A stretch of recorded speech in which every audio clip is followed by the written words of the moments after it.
এটাৰ পিছত এটাকে যি ধৰ্ষণ তথা ৰেপ কাণ্ড সংঘটিত হৈ আছে, আমি আমচুৰ ফালৰ পৰা তীব্ৰ ভাষাৰে ধিক্কাৰ জনাইছোঁ, নিন্দা জনাইছোঁ। এই ধৰণৰ জঘন্য কাণ্ডৰ লগত জড়িত অপৰাধীসকলক কঠোৰ শাস্তি প্ৰদান কৰিব লাগে সম্পূৰ্ণ আইনী পদ্ধতিত।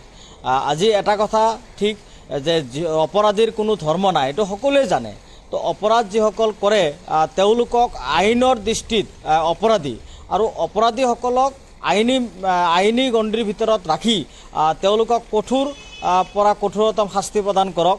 তেওঁলোকক মুকলিভাৱে ফাঁচি দিয়াৰ দাবী আমি জনাইছিলোঁ, দৃষ্টান্তমূলক শাস্তি তেওঁলোকক দিব লাগে। কিন্তু এটা কথা ঠিক যে এই ৰেপ কাণ্ড লৈ বা ধৰ্ষণৰ ঘটনাৰ আলম লৈ এছাম উগ্ৰ ব্যক্তিসকলে মিয়া জনগোষ্ঠীক টাৰ্গেট কৰি, মুছলমান জনগোষ্ঠীক টাৰ্গেট কৰি যি ধৰণৰ ভাবুকি দিয়া আৰম্ভ কৰিছে, এই কথাটো কেতিয়াও গ্ৰহণযোগ্য নহয়। আমচুৱে এই কথাটো কেতিয়াও মানি নলয়।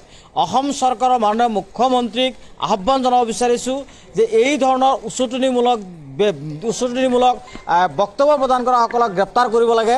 কাৰণ এটা জাতি জনগোষ্ঠীক টাৰ্গেট কৰি কথা ক'ব আৰু সেই কথাটো আমচুৱে মানি ল'ব, এই কথাটো কেতিয়াও হ'ব নোৱাৰে। আজি শৃংখল চলিয়াই হওক, আন কোনোবা চলিয়াই হওক, কথাটো হৈছে যে অপৰাধীয়ে এটা জাতি জনগোষ্ঠীক টাৰ্গেট কৰি এই ধৰণৰ বক্তব্য প্ৰদান কৰিব, এই কথাটো আমি কেতিয়াও মানি নলওঁ। মুখ্যমন্ত্ৰী ডাঙৰীয়াক আহ্বান জনাইছোঁ তেওঁলোকৰ বিৰুদ্ধে বিহিত ব্যৱস্থা গ্ৰহণ কৰিব লাগে। আৰু ধৰ্ষণ কাণ্ডত জড়িত যিসমূহ অপৰাধীসকলক অপৰাধী হিচাপে ট্ৰিট কৰিব লাগে।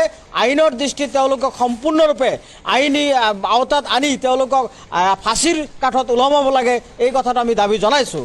আজি আপোনালোকে চাওক যে আমি আমচুৱে এই ঘটনাবিলাক লৈ ৰাজ্যজুৰি প্ৰতিবাদ কৰিছোঁ, আজিও প্ৰতিবাদ হ'ব।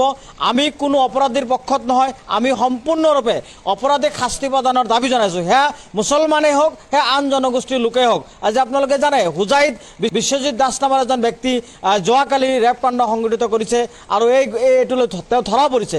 ইতিমধ্যে তিনিচুকীয়াতো ঠিক তেনেকৈ হালৈ নামৰ এজন উপাধিৰ ব্যক্তি এই ৰেপ কাণ্ডৰ লগত জড়িত হৈ গৈছে। এনেকুৱা ধৰণৰ আচলতে কথাটো যে ৰেপ কাণ্ডটো এইটো কোনো ধৰ্ম সূচাব নোৱাৰে, এটা জাতিক টাৰ্গেট কৰি এই ধৰণৰ কথা কোৱাটো কেতিয়াও মানি লোৱা কথা নহয়।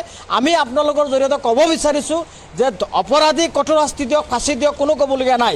কিন্তু এটা জাতিক টাৰ্গেট কৰিলে কেতিয়াও মানি লোৱা নহয়, মিয়া জনগোষ্ঠীক টাৰ্গেট কৰিলে কেতিয়াও মানি লোৱা নহয়, মুছলমান জনগোষ্ঠীক টাৰ্গেট কৰিলে কেতিয়াও মানি লোৱা নহয়। আচলতে ধৰ্ষণৰ নামত যদি কোনোবাই ৰাজনীতি কৰিব বিচাৰিছে, আমি ভাবোঁ এই কথাটো উচিত নহয়, এই কথাটো কৰিব নালাগে। আৰু সাম্প্ৰদায়িক ৰাজনীতি যদি কোনোবা কৰিব বিচাৰিছে তেওঁলোকক সকীয়াই দিব বিচাৰিছোঁ। আমচু হাত সাৱটি বহি নাথাকে, আমচু ইয়াৰ যোগ্য প্ৰত্যুত্তৰ দিব। অপৰাধীক শাস্তি প্ৰদান কৰক, আমি সকলোৱে সহযোগ কৰিম। অপৰাধী ধৰাৰ ক্ষেত্ৰতো সহযোগ কৰিম, অপৰাধীক শাস্তি প্ৰদান ক্ষেত্ৰতো আমি সহযোগ কৰিম। কিন্তু এটা জাতিক টাৰ্গেট কৰি যদি কোনোবাই কথা কয়, মানি লোৱা নহয়, তাক যোগ্য প্ৰত্যুত্তৰ দিয়া হ'ব। চাওক, শৃংখল চলিখাই মানে অসম নহয়, আৰু শৃংখল চলিখা মানে এই অসমৰ তেওঁৰ প্ৰত্যেক সম্পত্তি নহয়। আমচুৱে স্পষ্টভাৱে শৃংখল চলিহা আৰু বাকীসকলক ক'ব বিচাৰে, যদি কোনোবা অপৰাধ কৰিছে অপৰাধীক কঠোৰ শাস্তি প্ৰদান কৰক, আমাৰ কোনো ক'বলগীয়া নাই।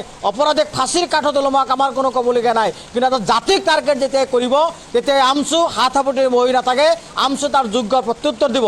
আৰু শৃংখল চলিয়া কোৱা কথাৰ বিনিময়ত যদি উজনি অসমত কোনো মুছলমান ভাই, কোনো মিয়া ভাইসকলক যদি অত্যাচাৰ কৰা হয়, তাৰ বাবে সম্পূৰ্ণ আইনী যি পদক্ষেপ ল'ব লাগে সেই আমচুৱে ল'ব।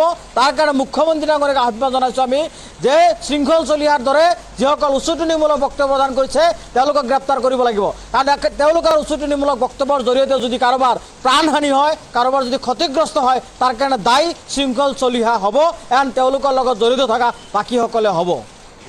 চাওক, মই অলপ আগতে এই কথাটোৰ প্ৰতিক্ৰিয়া ব্যক্ত কৰিছোঁ সামাজিক মাধ্যমত। আমাৰ কথাটো স্পষ্ট যে অপৰাধীক এই ধৰণৰ শাস্তি প্ৰদান কৰাটো কেতিয়াও যুক্তিসংগত নহয়।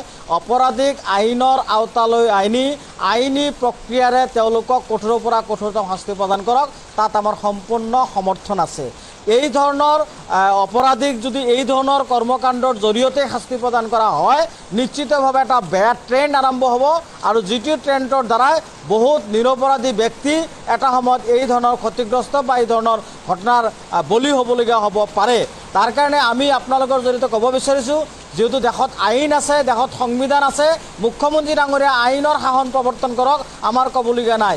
কিন্তু এই ধৰণৰ কৰ্মকাণ্ড যদি কৰি তেতিয়া এটা অপৰাধ নিৰ্মূল কৰিব বিচাৰিছে, তেতিয়াহ'লে আমি ভাবোঁ যে অপৰাধ কেতিয়াও নিৰ্মূল নহয়।